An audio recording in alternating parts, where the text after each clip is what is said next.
เอาดีๆเด้อรถตกน้ำเด้อยกล้อยกล้อเอ้ยแต่ว่าเหือยบ่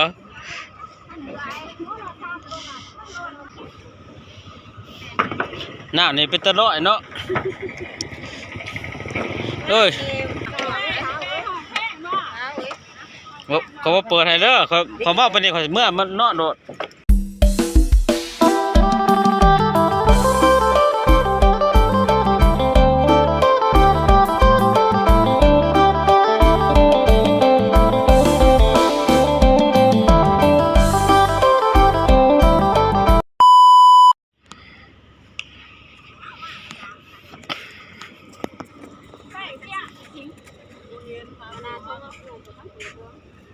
ข่อยยังมาเจ้าเอามาข่อยเห็นข่อยจนคืนมาแล้วจะเอาอยู่หัวขวาเป็นอีสังได้เนี่ยจะคือว่าไล่ไตไล่เนื้อเด้อไล่ไปไล่ไปไล่ไปไล่ไปก็ไล่ไปไล่ไปหันแม่เดี๋ยวหันสูงแม่นด้วยไม่ใช่มีรายการเป็นบ่ไม่ยังเราหมักนุงมันบ่เสือกมันมีการสีเขียวนี่กันการดีกันการเป็นโดดดีกันการเลยโคตรบ่โดดเอารุ่นกันเด้อรุ่นกันแล้วใช้ลูกโมเลี้ยงออกหน้า2 หน้าแล้วบ่ดีหน้า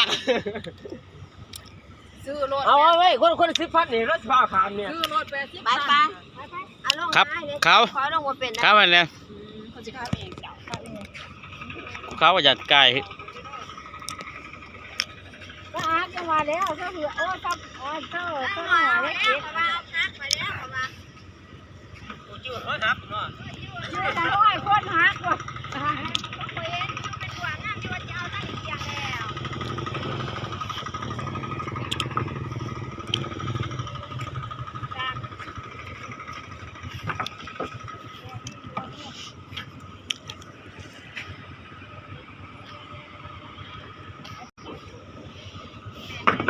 น้ำนี่เป็นตะน้อยเนาะเอ้ยเพิ่นจูดทิ่มดอกเกลือพันเขาว่าเปิดให้เด้อเขาว่าเป็นเด็กเมื่อมันนอนโดด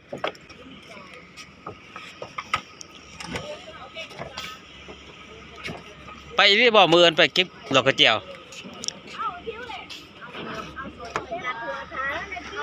ถ่ายแล้วก่อนถ่ายแล้วก่อนไปถ่ายแล้วก่อนไปถ่ายแล้วก่อนได้ปะผิวน่ะ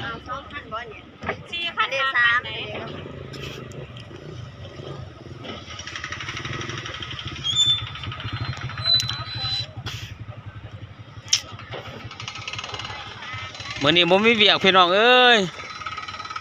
ขี่รถดินมาเบิ่งบรรยากาศเด้อนี่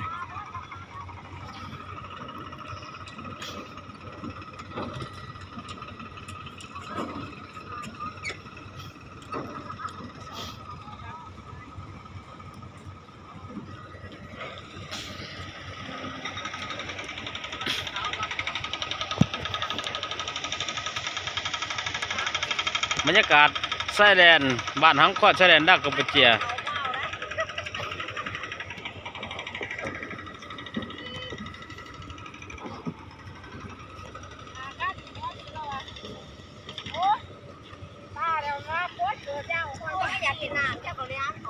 โอ้น่ะบ่เอิ้นบ่อยากเกลือยาวหอยเบิดตีนจะว่าคอยทำมาพ่อน้ำกับปักใส่อยู่สปอร์ตจะแล้วอย่างแล้วจ้าเฮ้ยคุณผิวเราไปแวะใส่เก็บหัวนี่ได้โอ้มาพบกันบ่ขาเดียวกันเลยพุดบ่พุดออกเพื่อว่ามาพุดบ่จะภาพคนสวยเกือบจนโอ้ความงามจะเกือบขาดพี่น้องเอ้ยสวยแล้วจะขายคำ สวยแล้วจะขายจะคำเด้อเคยมาก็เจอโลต่อที่ดำนี่เป็นไข่มุกไข่มุกจะไข่มุกก็ว่าถ่ายผู้ปิ้งปลาตีไม่ได้ว่าถ่ายมาแดงเถอะเลยตาจะยาอยู่จะกับบ่ไหล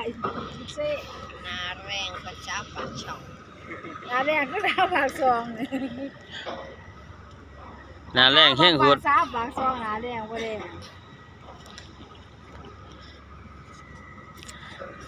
สาวแก่ละมันเหลืองคือเขา ซาบางซองนะครับปาหนาแดงบ่ได้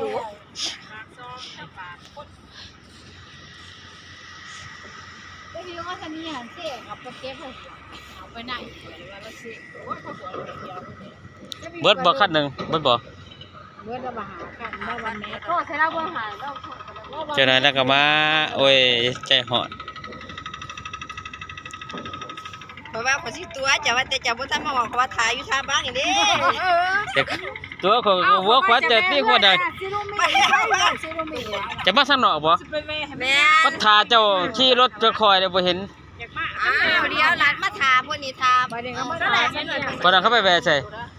ก็บ่ได้แม่ซะนะคะ จะช่วยมีน่ะ ให้บ่ค้าก็แดงด้วยจ้าซิห้วยห้วย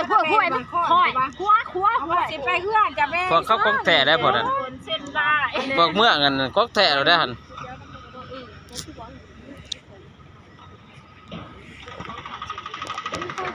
ตายแล้ว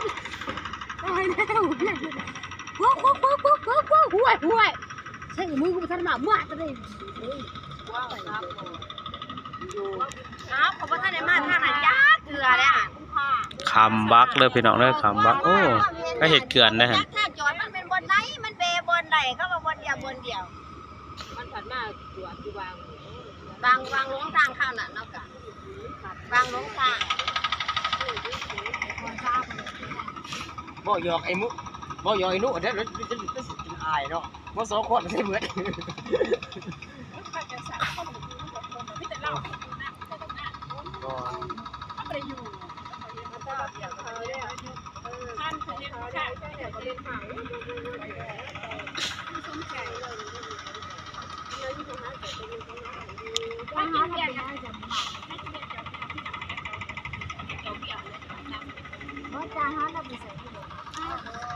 ราคาลอง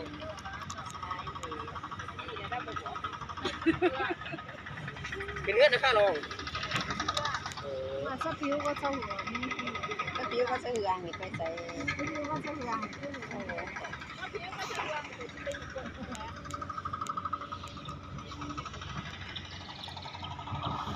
ยืมบ่หลายเส้นประจ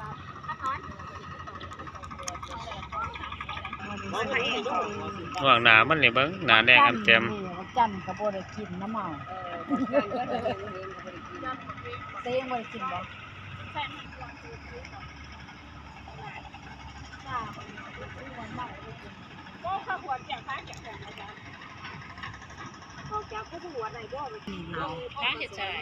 ท้าปลาบานเฮาบาน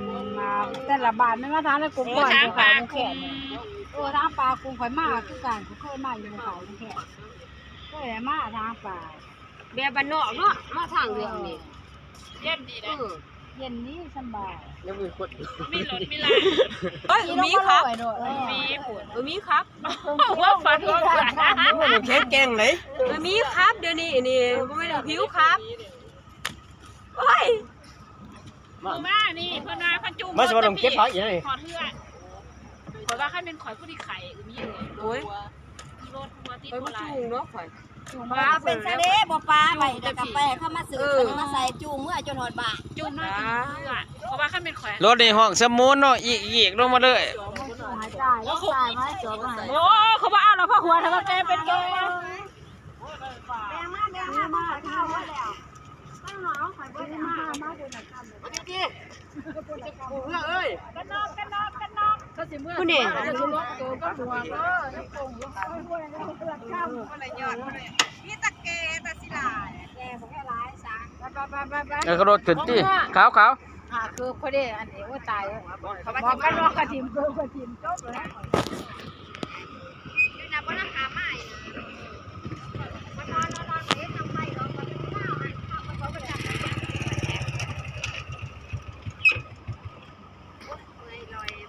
อ้าวบางรถตัวนั้นบ่เอาไว้ทางบ่เอาไว้มันหักตัวนี้ซื้อทาง ๆบ่ใหญ่ไม่แป้นนั่นเดียวก็ได้ดอก บาดมากเจ้าเสียเอง แอน ใช่เจ้าของรถเขาก็เจ้าของเหือ เดี๋ยวพ่อเมื่อบนนั้นหัว ได้ก็หัวก็หัว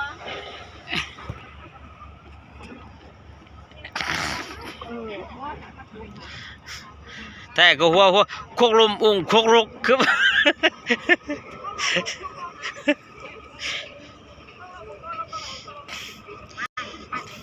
แต่ว่าเหือยบ่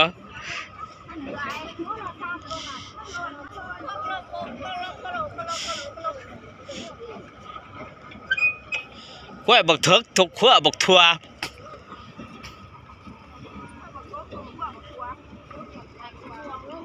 มันคือครับ ฮะ มันคือคักเต็มหมดนี่ จีนกับบ่ย่างแต่จีนกับบ่ย่างโอ้สลัดมากันน่าแซ่บกว่าว่าซักกินรถนะประทานกันได้ข้าวนั้นจ้าบ่พ่อกันย้อนกว่าได้บ่กันทำยาสลัวกันใจแน่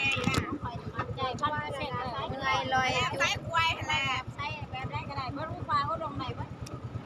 ใส่ผู้ลงผู้ปลาใส่ผู้ยักษ์ก็ได้นะยอมพอมากเลยที่จะคอยได้ไปเก็บปลาไม่สิปลาอันนี้ฮักเก็บไปแต่ตอนไปเสียร้ายถึงนะเขาเก็บก่อนงานคนนี้มาทำ โอ้ยพี่เขาเก็บก่อนนี่เนาะ ขี่วักเลยพี่น้องตำบัก บ่แม่นคอยบ่แม่นคอยบ่แม่นคอยบ่แม่นคอยบ่แม่นคอย คนเก็บก่อนลูกปลา คนชื่อวันยอดไม้ใบแม่นภาพหัวกว่าหันคนชื่อวันยอดซ่าก็บ่บ่อยจังนะบ่เก็บก่อนอยู่แล้วบ่บ่จับไปนั่นบ่เอาเดี๋ยวบ่ไปปักเว้นเดี๋ยวนึกว่าเก็บก่อนแล้วบ่บ่รับว่าจะได้เต็มแยกหายแล้ว ไปในเมื่อ3อะไรอีกไปในเมื่อ3อะไรอีกเนาะ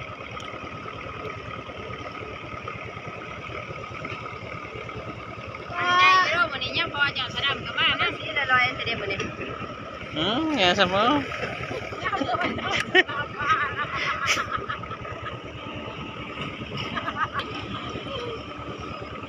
มีไหมตอนเช้าตอนนี้ผมมีไหมเนาะ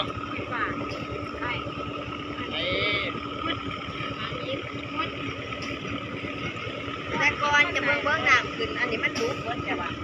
เบิ่งแต่ก่อนจะเบิ่งแต่ปลายมาไอ้แอบมันแอบแล้วเปิดพูดนี่พอดีลงโทษไปอย่างมันตู้แหอยู่มาได้ปะก็มันตู้แหอยู่มาเยอะมาดินี่ก่อนน่ะนี่พูดลำแซ่บนี่ยิบใครอยู่วางไรอันนี้กลางหน้าไม่ได้ท่านกินเดี๋ยวไปกินโอ้ยเดี๋ยวแม่จอบเล่นดีแต่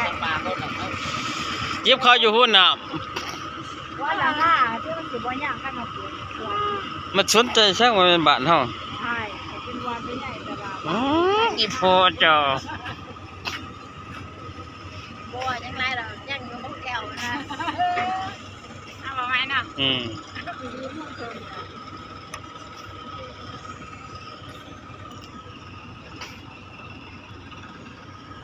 เรียนงานน้องเขาก็ยังเมื่อมาเจอเขาก็ทั้งเลยงานมีบ่ว่าไปป่วยนี่เนาะ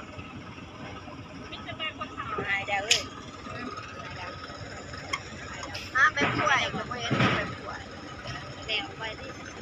ก็บ่ได้จบไอ้เจน ไอ้เพิ่นว่าเด้อเฮ้ยเด้อ ไอ้เจนจับเบื่อเฮ้ยน่ะสาวเอ้ยเฮ้ย ฟังเลยเด้อพี่น้องเด้อ มานางดัดถาอยู่พี่ พอเพิ่น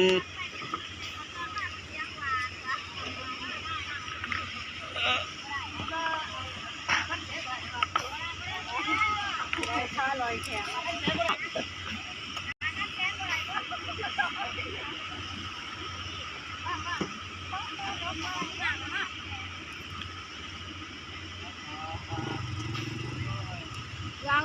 เอาดีๆเด้อ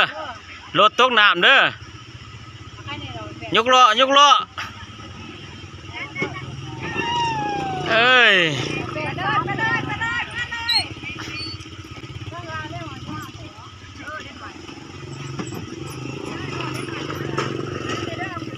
มันจะกินหน้า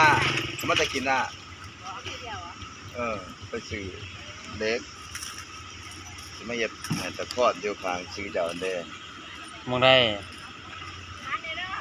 อยู่ซื้อหนาเยื่อนเจ้ามาเบ ปลืองเงื่อนอายจะละเอียดดังเงื่อนได้รับบ่ เออที่ไปอยู่หั่นบ่ ไปซื้อเด้อ โอ้ยเป็นหมู่กันได้กันซั่น โอ้ยเฮ็ดบ่เงื่อนให้ตะคอนโอ้ยเงื่อนนี่ก็เฮ็ดได้ก่อนนะ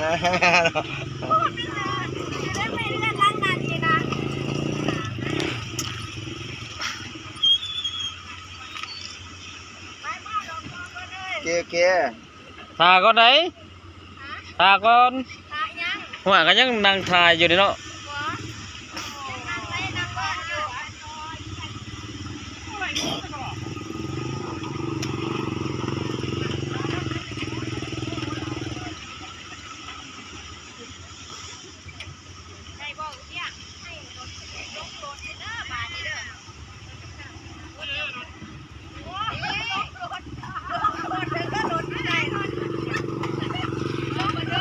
ไปสิครับ แล้วก็สิกลับกันแหละ โอเค